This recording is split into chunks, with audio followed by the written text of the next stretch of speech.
Chers amis, ce soir déjà le 3e épisode d'Archéologie et Christianisme consacré au chapitre numéro 5 de Jérusalem ressuscité de Jacqueline Genot-Bismuth.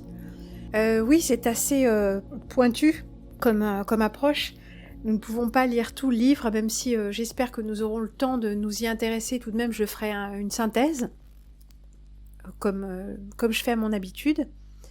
Mais là, ça nous permet d'avancer dans le cours du texte, et c'est vrai que l'auteur n'est pas toujours facile à suivre, avec un esprit, plein d'associations comme ça, et qui propose de façon elliptique des démonstrations en parallèle entre les textes anciens et le texte de l'évangile de Jean. Alors, ce que je voulais vous dire aussi, c'est que comme ce matin, j'ai réécouté le numéro 2, et je me suis dit que j'avais passé quand même assez rapidement sur pas mal de textes que j'avais lus. Certainement également de la même manière pour le numéro 1. J'ai commenté, mais il y a des choses qui auraient demandé des commentaires et des explications. Et donc, je ne pensais pas me lancer dans le numéro 3 avant d'avoir fait un petit intermède explicatif. Mais ça ne nous gêne absolument pas pour la suite. C'est juste que ça nous permettra de reprendre et de revoir ce que nous avons déjà vu. Parce que oui, c'est un peu dense, que nous n'avons plus la présence mentale suffisante pour lire, pour nous intéresser, et que nous n'arrivons à nous intéresser aux choses, moi comprise, j'avoue, que quand c'est présenté comme ça avec les images, les couleurs et la musique, avec le ton, avec le rythme. Et c'est vrai que c'est beaucoup plus rapide de lire quelque chose pour soi-même, jeter les yeux sur quelque chose et le lire nettement ou en diagonale, mais c'est aussi une façon intéressante pour moi que de vous présenter ces conférences qu'on peut présenter de façon tout à fait intéressante sans tous ces moyens, la musique de fond et les fondus enchaînés, tout ça.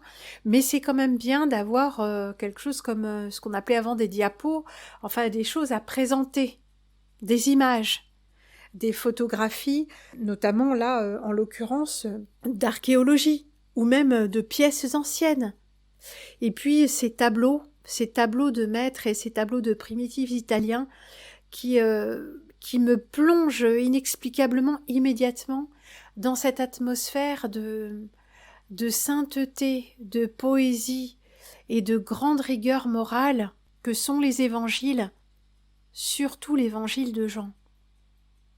Alors je me réjouis de nous retrouver ce soir encore, par-delà le temps et l'espace, pour regarder ensemble cet épisode, cette suite, pour nous plonger ensemble dans cette atmosphère d'étude, mais aussi de ferveur religieuse, de véritable ferveur religieuse, parce que nous allons voir que ce que nous avons extrait, retenu de l'Évangile, ce sont des paroles véritablement inspirantes, et ce à quoi doit se frotter le Fils de l'homme, le Fils de Dieu fait homme, c'est une loi religieuse qui va certainement vous rappeler des choses, d'une rigidité et d'une violence, d'une cruauté et d'une illégitimité spirituelle tout à fait renversante. Mais hélas, tout à fait actuelle. Alors je vous dis à tout à l'heure et à tout de suite. Je me permets de faire précéder tous ces épisodes, bien qu'ils soient diffusés ici même, d'une petite vidéo de présentation parce que c'est l'occasion pour s'exercer un peu au claviardage en ligne avec ce papotage en direct lors de la sortie de la première. Bien sûr, ces petites émissions même de présentation sont enregistrées, ce qui me permet d'interagir parfois avec vous quand c'est pertinent ou quand c'est impertinent.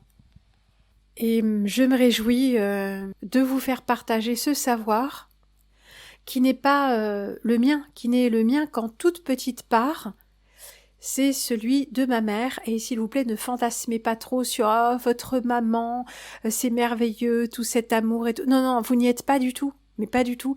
Il faut mettre les choses à leur place. Si je vous disais qui était vraiment ma mère, vous arrêteriez de vous émerveiller dans tous les sens.